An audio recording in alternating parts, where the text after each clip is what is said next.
Hey, Ashley. Thanks for commenting.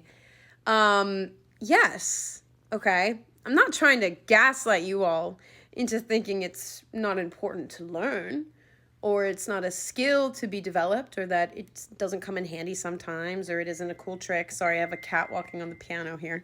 Right, but what I said, and this isn't to you. This is to everybody. There were some people that were like maybe a little triggered in the comments. What I said was that you don't have to belt high to be considered a good singer. And what I mean by that is that it's not the only trick in the book that indicates that you're an advanced singer. You know, it's a flashy thing that I think a lot of contemporary shows, like you said, like how am I going to get cast in a contemporary show? How am I going to get cast in my community show, right? If I don't know how to do it. Yes, it's something that is required in certain styles, such as musical theater, pop, whatever. Okay, it's a trick that can be learned with certain ingredients make that sound, and you have to go to someone that knows how to teach you to do that. And I do that. I teach people to do that. I do that myself. So I'm not discouraging high belting. But what I am discouraging is that everybody puts all of their self-esteem into being able to do this one thing. And I speak for myself.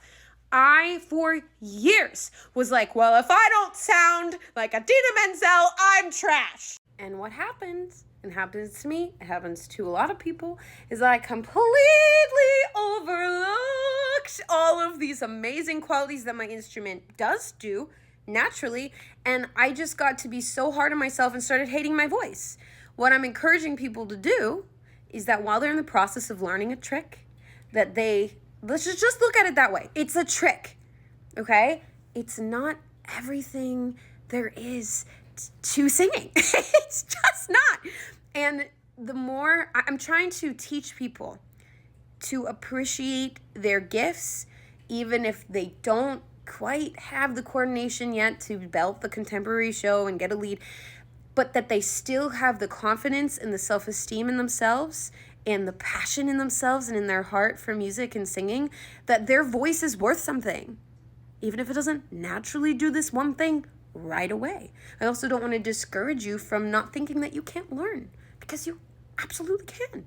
So anyway, I want people to honor their instruments, and I want people to learn the skills they need, fine, but that has nothing to do about how they feel about themselves as a musician and as a singer, because that is everything.